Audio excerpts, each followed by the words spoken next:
Gamit mo eh. Meron pa akong pan-tester ng grounded. Apat yung tester kong yun. Iba-iba ng dala. Yung isa sa voltage reading. Ibig sabihin, buo siya.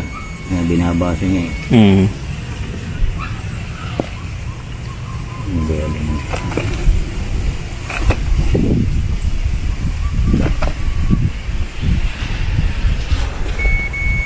Buo din. Wala kayong pumapasok na kuryente, ano?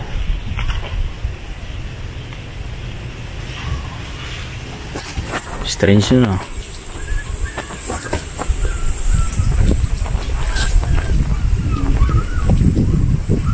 Pinapalitan na natin to. Ang branded na wire. Sige, pagka paano makakabuti eh. May dala ka naman. Ayan. Wow, malaki din yan ah. Kaparehas din ah. Dinari lang kasi yan. Pero ito, iba ang... Ito ay Columbia wire to eh. Iba ang quality ng laman nito. Makintab.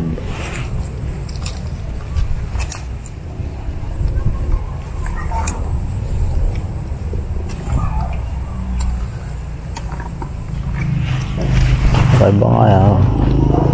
Mas makapal ito dyan. Oo. Ito ay malambot. Ito matigas. Iba ang pagka-stranded nito. Makapal nga ano. Branded dito eh. Diba ginagamit sa mga ano? Malaking building? Pang industrial. Hindi naman, pero pagka mga residential, okay lang naman to. Kaya lang eh, uminit na yun eh. Baka may amag na yung loob niya. Hindi na ako...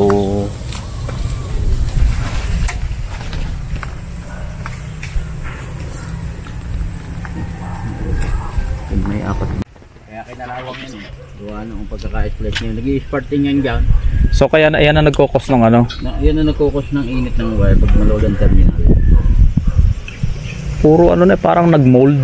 Yun, ay amagin nyo kasi umi-spart yun eh. Oo nga eh. Ayan, siyempre pag umi-spart na init. Ayan ganyan nagiging tsura na.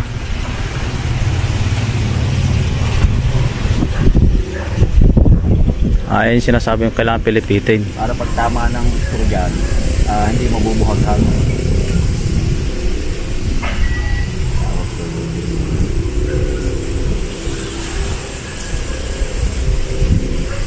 Tama ng screw, mas malaki, mas malaki.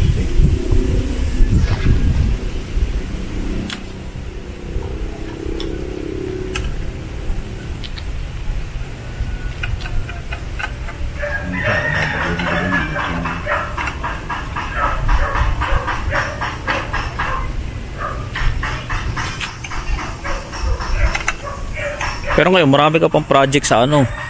Tapos na ako. So, Traktor namin ay nakasakit na, stroke. Nako naman. Napagtuhan din yung aming mga project, nakamping yung iba. Tagalamod yung traktor namin, si Architect Peñaranda. Ako, familiar ang ano, ang apelyido. Oo. Sa Coop.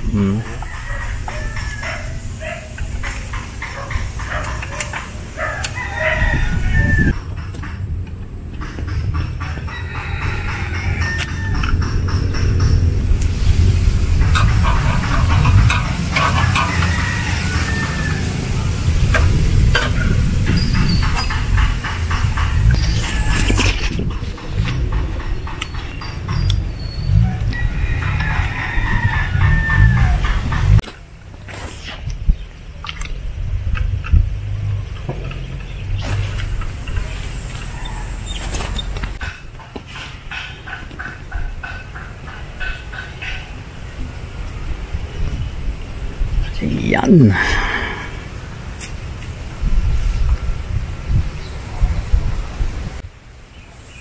Ayan ang live wire. Ayun pa lang ko.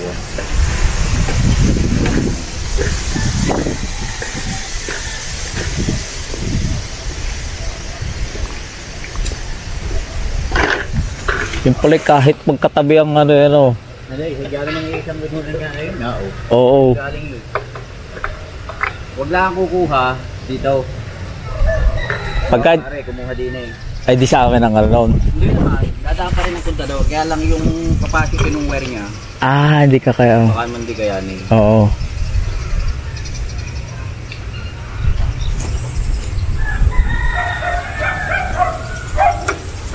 Ayan.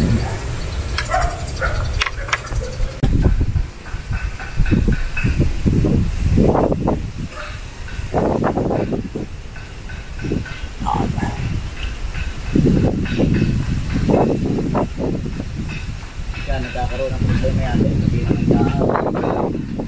nakalit lang yun doon eh. Yun ang tinatawag ko talaga.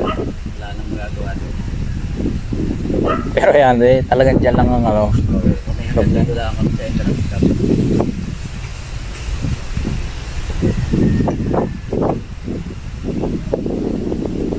Nakababayo kay Mayo pa rin na lang. Oo, saglit nga. Tingin si Chick.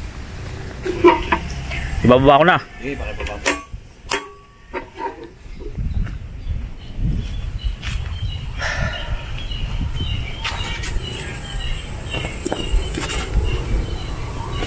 Ayan o.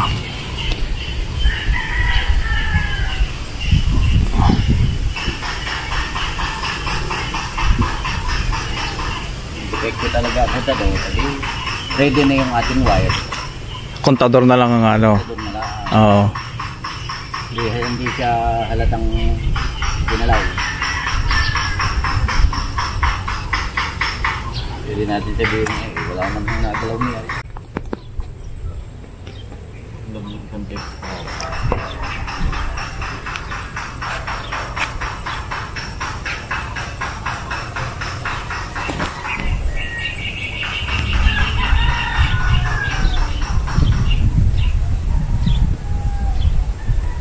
Oo.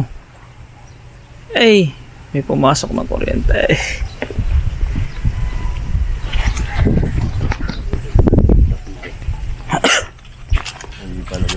Ayos.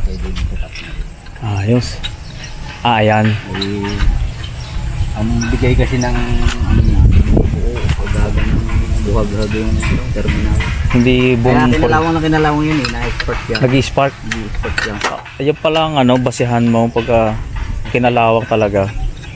Minsan, yung ibang nakikita ko dito nakatama yung tornilyo sa balat. Oo. Oh, maiksi ang pagkakabalat ng kuwan. Ano, buhag-hag yan. Oo nga, ano. Kita mo ito maitim. Dapat doble katulad ng ginawa mong niliko. So, Nagtipid ng talop.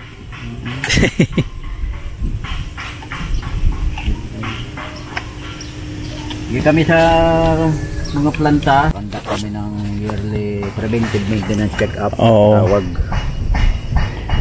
Ayan, dapat nga nakaganyan. Parang Paglapat ng screw yan, matibay. Hindi basta-basta luluwag. Ayari, pag nabasa, kinalawang. Ayun na. Luwag-luwag naman niya eh. Tapos yung uwang to, pinakaskas pa yan para maalis yung amag. oh, puro ano na yun, nagmold na oh. Puro amag na. Ng kalawang eh. Kintab-kintab yan.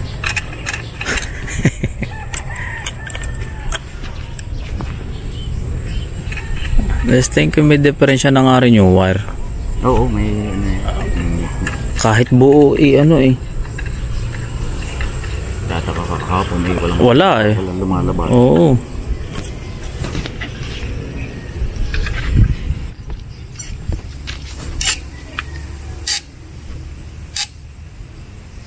Kami tamang higpit siya eh.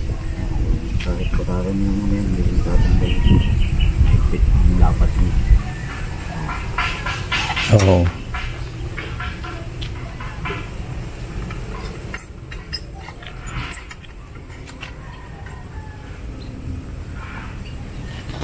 Tatanggal, ayaw. Meron ako nakukunan yan, sakit. Oo. Sa aking kaibigang tagalakad ko sa Meralco. Dalawang bakon. Parang inggo. Ayun eh, yun ang kilalang-kilala sa Meralco. Laging nasa opisina. Siya nag-aasikaso ng mga papeles. Ayos. So, yan, pipilipitin. Kumbaga sa kung ano, isang big fish yung ano. Oo. Ganun yan, pagka nag-distribute ng kuryente, di... Ay yung pagka ganung buhagag, minsan dalawang hibla lang yung lumapat. Kaya nga may tamang sukat ang wire kung anong kailangan. Hindi iba ng sukat noong pagka maiksi yung wire na ginamit.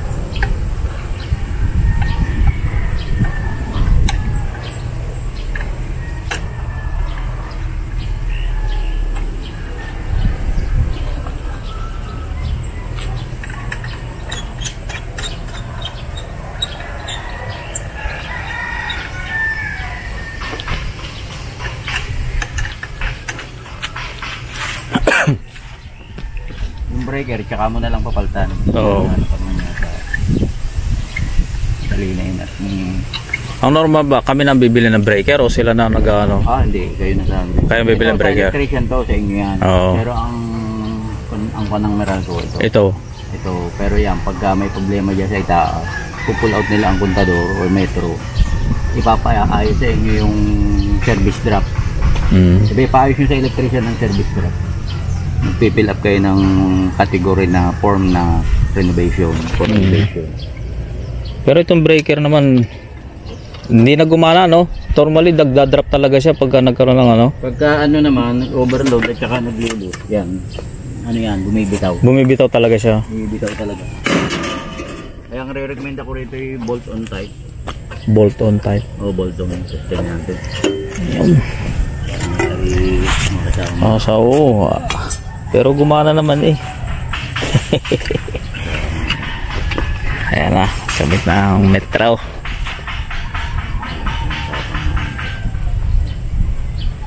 So ang delikado dyan pag ito yung nagalaw, parang napilipit na yun. Silya din yan eh, ano?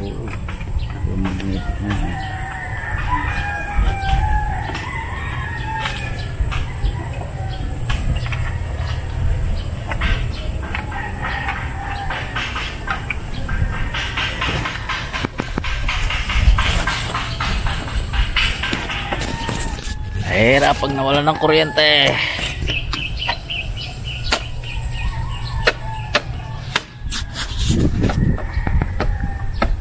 Butit na kasama ang panahon, hindi umuulan, makulimlim lang. Ayun, pagkakadali dyan, tingin mo okay? Ano naman, lapat naman. Plug-in nga siya, hindi katulad ng bolt-on, nakashoot siya. May butas. Nakashoot sa terminal, tapos ipiti ng ano. Ito plug-in talagang nakapulukot lang yan. May epekto yan, sa kanya natin itatawag. Wala na eh. Oo. Kaya din na naman siya eh. So hindi na nakakatakot salpakan na Yun. natin. Tapos dyan sa ilalim. Buo pang breaker. Ayun. O, 220 may babago. 220. Ang normal ba 230? 220? 30. 230.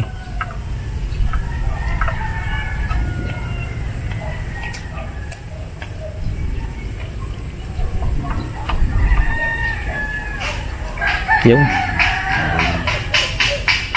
Pagka yan ikuan, may ayos. hindi maganda yung lapad niya. Ang voltahe niya nag-upload pa bago-bago. Nababa na taas. Oo. Ay, ayos na to. At least may linaw. Kaya lulod natin lahat yung kuan. Tapos akin kukunin ng reading bago ko takpan. Bubuksan ko lahat ng ilaw. Lahat. Naka-on na yan? Ha? Naka-on na? Oh, si may kuryente na.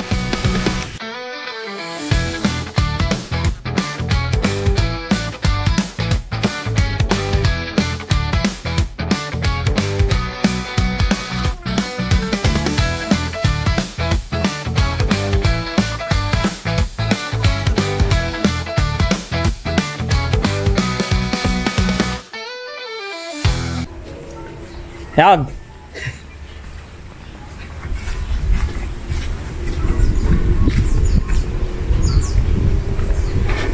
Tingnan natin kung wala. So electric fan, refrigerator, mga ilaw, yan yung mga normal na ano eh. Lahat bukas. Oo. Pagkasabay-sabay lahat gumagana. Tingnan natin kung makapal. Hindi na talaga makita yung number. Wala na, ano na eh. Kanina, ano reading natin? 228. 228, ano? 228 ang reading. Yan, medyo ay lang. 228, 228. Ayo, di ibig sabihin wala nagbago. Okay lang ano. Oo, kasi kung yan ay abnormal, nagkaroon ng loose connection, ano yan, magbababa. Oo. Bababa ay ano So siya balancing ito. Ayun oh. Hindi siya Simple. bago-bago eh. Ayos. Una natin yung capacity ng load mo. Oo. Ayos. Sa capacity ng breaker na inilaga. Ang laki nga nito, 60.